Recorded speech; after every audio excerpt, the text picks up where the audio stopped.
On Back British Farming Day, I wanted to show you the various crops we grow which produce food. Now behind me we have 340 tonnes of oats.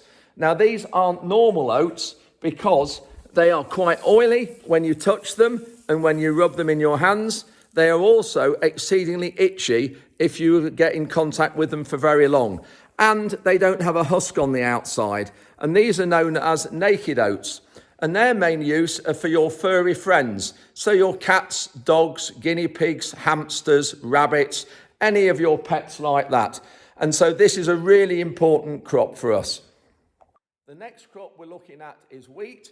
And behind me here, we have about 230 tonnes. But this is milling wheat, and this will go to make bread. Now, when you pick a handful up, it's quite heavy. You can see it's golden as well in colour. But the quality of this is really important, and we have to meet a certain specification, particularly with protein.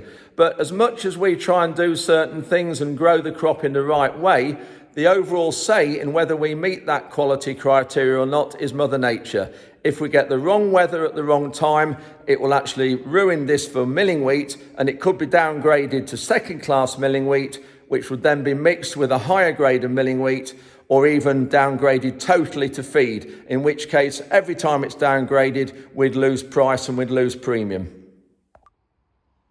The next crop we're looking at is barley, and behind me we have approximately 370 tonnes. Now, as with any crop, you need to select your end market first, and then you select your appropriate variety to try and meet that market. But of course the weather has an impact on whether that happens or not. This particular pile is malting barley, and it's a variety called Laureate. And you can see, looking at it here, it's different looking to wheat. It's not quite so golden, it's a bit duller in colour. And this particular crop is on a contract, and it'll go to Molston Coors, or Soufflé as it now is, the brewery at Burton-on-Trent.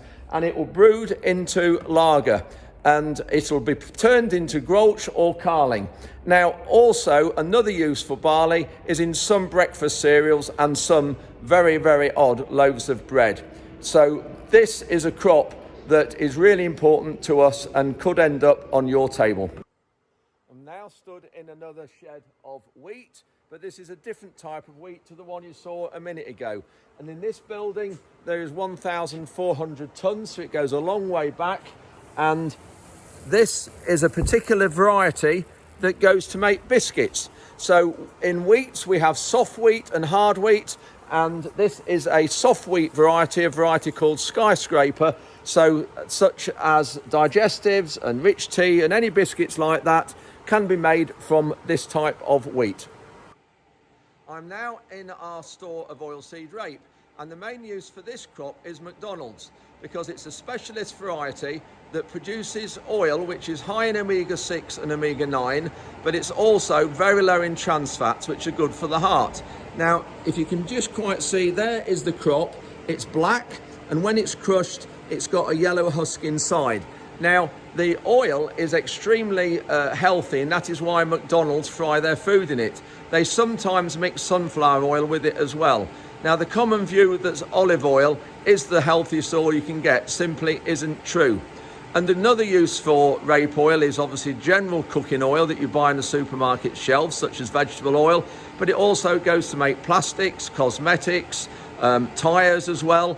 And another interesting use is most loaves of bread have rape oil in it as a preservative. The second to last crop I wanted to show you is sugar beet. Now, we grow about 140 acres, which if the weather conditions are right and we keep disease out, we will produce somewhere around 4,500 tonnes of sugar beet. Now, this is processed about 11 miles away at a factory in Newark, so our food miles are really, really short. Now, when you look at this crop, there's lots of green leaf area here. It's really good for wildlife. And I'm not sure we can see in this light, but the root of the sugar beet is down there at the bottom of the plant, and that is probably about the size of a pineapple in that area when we harvest it. Now, if you want to support the English sugar beet production, on the supermarket shelf, you need to see silver spoon bags with an English flag on it. The Tate and Lyle bags you see are grown with imported sugar cane, and that crop is grown with probably over 20 products that we're banned from using in the UK. So please support the British sugar beet industry by buying silver spoon sugar. Now, the last crop I wanted to show you is probably one of the most important crops on the farm that we grow. And it doesn't produce food for humans, but it produces food for wildlife. And I'm stood in one of our stewardship plots where we grow a specialist type of mix of 7 different mixtures to attract all sorts of wildlife. And the light now at the moment isn't good to see, but you can just see the varying plants that we have here. There's Phacelia there, there's lots of different sorts of kale and many different species of plants that will provide food for wildlife and birds throughout the winter. And areas like this will provide habitat and shelter as well. So you can see we're not only looking after human stomachs, we're also looking after wildlife stomachs. And this is caring for the environment and caring for nature. So many farmers are doing this now, and we have got these plots dotted all around the farm. We actually have as well 6 and 8 metre flower margins around the farm. You can't quite see in this light, but there's one down the edge of the field down there. We've got a lovely sunset in the background. So we are caring for the nature and environment. And when you drive about in the lovely areas and you see the countryside, it's just worthwhile remembering that it's like it is because it's been managed by farmers and by livestock for generations. And we would not want to ruin the area and the world we live in and leave it in a poorer state for our generation. So you can see British agriculture and British farmers have got your backs and have got the backs of the environment and wildlife and nature. So thank you if you have our backs. And thank you for supporting Back British Farming Day.